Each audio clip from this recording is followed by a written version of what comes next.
Okay, we're continuing from Prevent and Reverse Parkinson's Disease and Chronic Fatigue Syndrome by me, Pete Rogers. We're on page 36. We're going to be talking about the things that cause insulin resistance, which means the things that cause diabetes. And I want you to understand, this lecture is very advanced material. If you spoke to an attending physician who treats diabetes patients every day, I've never met one in my life who knows this stuff. Not one, zero. Okay, I realize there are some out there, researchers like Gerald Sheldman, he'll know this. He'll even know more than this, okay? But no one else does, okay? And I've never seen it in a book or anything. I put this all together by reading tons and tons of journal articles and books to try to make sense of it all. Okay, so the most important thing is minimize your intake of dietary fat, especially saturated fat, okay? And you want to try to keep it below 10% of your calories. Even lower is better, and you get better insulin sensitivity. Roy Taylor has described type 2 diabetes as a simple condition of fat excess. We talked about the fat causing overnutrition. Okay. And I have the references footnoted down here below. I'll give you a moment to look at them. You can print screen on them if you want. Okay, so here's some of the references, like the Pathobiology, Unifying Theory of Diabetic Complications by Brownlee. This is I'm mentioning that you can watch the Gerald Sheldman video on YouTube for free. Just type in Gerald Sheldman diabetes, and you should be able to find it on YouTube. Here's the J. Shirley Sweeney paper from American Journal of Internal Medicine, 1927. And then here's some other papers, showing that animal fat causes insulin resistance by Kitagawa. The Roy Taylor Banting Lecture, 2012, and he talks about how he'd get patients to lose like 30 pounds of weight, and all his type 2 diabetics reverted back to normal who'd had type 2 4 years or less. The longer they've had it, the more likely they might have lost their pancreatic function, and it's no longer reversible. Okay, here was the paper I showed earlier about how the more fat you eat, the more fat gets into the mitochondria, the skeletal muscle. It's by Anthony J. and James Hamilton. This is one of the most important papers you can know about. Putative inhibitors of fatty acid transport across membranes by CD36 do not affect fatty acid translocation, from the Journal of Lipid Research, okay? That's an important paper in the understanding of diabetes, okay? Okay, the next thing we're going to talk about is omega-6 cooking oils. And this largely comes from the work of the Japanese MD PhD named Tatsumori Yamashima. Okay, he figured this out, that the byproduct of omega-6 cooking oils, one of them is a toxic aldehyde called hydroxynonenal, and that destroys cells in the islet cells, the beta cells of the pancreas, the insulin-producing cells, so it'll cause diabetes. And he did some pretty fancy experiments, with primates to show this, okay? Next thing is having increased intracellular calcium. Well, if you have a diet that's high in processed food, low in plant foods, then you're going to be deficient in potassium and magnesium, and that's going to lead to increased intracellular calcium levels, and that's going to make insulin resistance worse. So you don't want that. We're designed to eat plant foods, the whole plant foods, because the potassium and the magnesium come from inside the cell, so it has to be a whole plant food. If it's processed and they grind up the plants, they rinse it with water, rinse it with solvents, they rinse away the potassium and the magnesium, then they add back sodium to the food to make it taste good, and because the sodium's preservative. It's a preservative because it creates a localized hyperosmolality along the surface of the plant, so mold can't grow on it, okay? But it's bad for your health. Okay, if you get increased cytoplasm calcium, that can be caused by taking an excessive amount of vitamin D, elevating your calcium that eventually gets into the cytoplasm. You don't want to do that.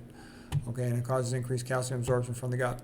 Dietary excess of sodium, that will also upset your ratios. Because what we're really talking about there is your ratio of potassium to sodium, your K factor. K factor is the ratio of potassium to sodium. You want it always to be a minimum of 5, but ideally it should be around 15, 20. That's what it was for our ancestors.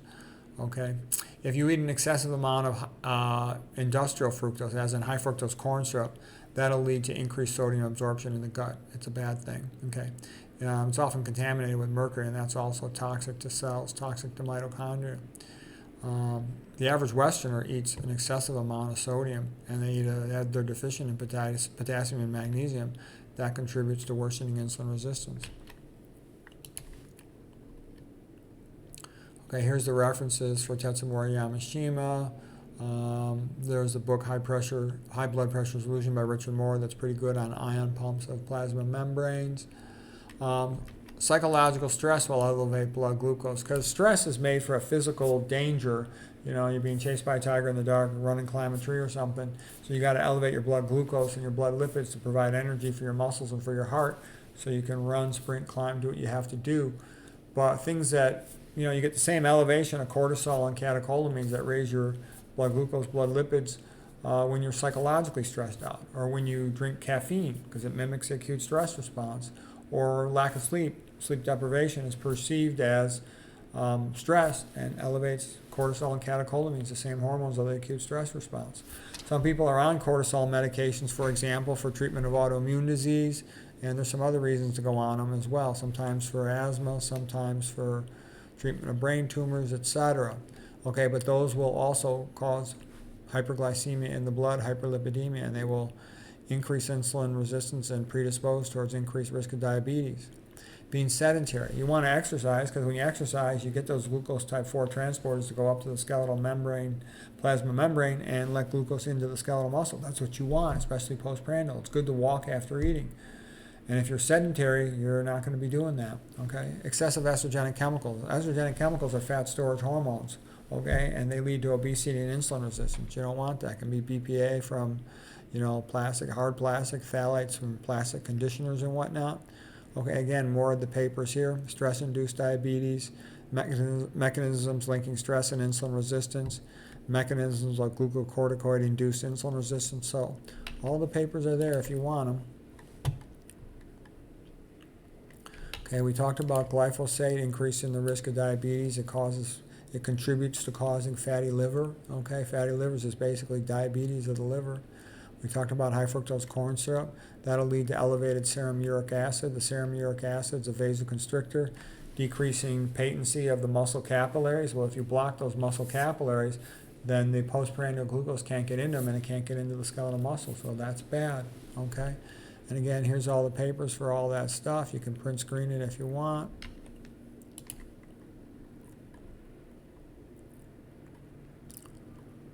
Okay, I'm going into a little bit of the details of the reaction there. I don't need that. Okay, if you're drinking alcohol, alcohol predisposed to fatty liver, meaning predisposed to diabetes of the liver. So that makes type 2 diabetes worse. Dairy foods tend to have a lot of saturated fat, increasing the risk of type 2 diabetes.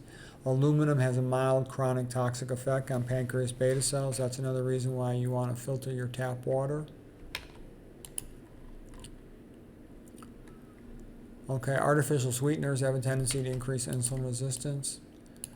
The sweet taste confuses the pancreas, leads to release of more insulin, but the glucose isn't there, so subsequently insulin resistance will develop. Excessive dietary animal protein will increase insulin resistance because it's activating mTOR. Okay. PFOA, PFAS, nonstick cookware leads to increased insulin resistance.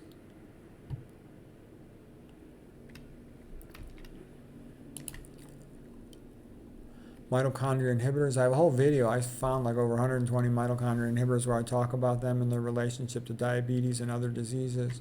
SERCA inhibitors. SERCA is like the endoplasmic reticulum inside of cells. And you have the S on there for like in muscle, it's called sarcoplasm. So it means sarcoplasm, endoplasmic reticulum, calcium ATPase inhibitors, meaning that these are the pumps that pump calcium out of the cytoplasm to pump that calcium into the endoplasmic reticulum. And basically things that elevate your hemoglobin A1C will do it. Volatile organic chemicals will do it. Anything that smells bad will have a tendency to be a SERCA inhibitor. Air fresheners also will increase insulin resistance. They're real toxic. You don't want to be using those things. They're not healthy. People who use them is usually stupid women who just, you know, think they're nice, but they're not. They're toxic. You know, I'd rather smell, you know, just about anything than smell air fresheners. Okay, obesity is associated with increased risk of diabetes. Ultra-processed foods. Ultra-processed foods are a disaster. They're always bad. In places where they have to ship in a lot of food, processed food, like Nauru, those are the stupid people on the island who sold their topsoil to the phosphate fertilizer companies, and then all their food had to be shipped in processed food. And they now have the average weight of an adult 230 pounds. They're real fat and sick. The Marshall Islands is another place where they ended up eating a lot of processed food, and they're really fat and sick. Okay, just getting older you're going to be having increased risk of insulin resistance. Obstructive sleep apnea is associated with insulin resistance. Some medications, quite often because they're mitochondria inhibitors. Atrazine in particular, the herbicide, is mitochondria inhibitor. So is glyphosate. Atrazine is very estrogenic as well. It turns a male frog into a female frog. Well, anyways, those are what I've got for causes of insulin resistance. So a person could, improve their blood glucose control, especially a type 2 diabetic, by being aware of all those things and trying to optimize them. So anyways, I hope you found that helpful.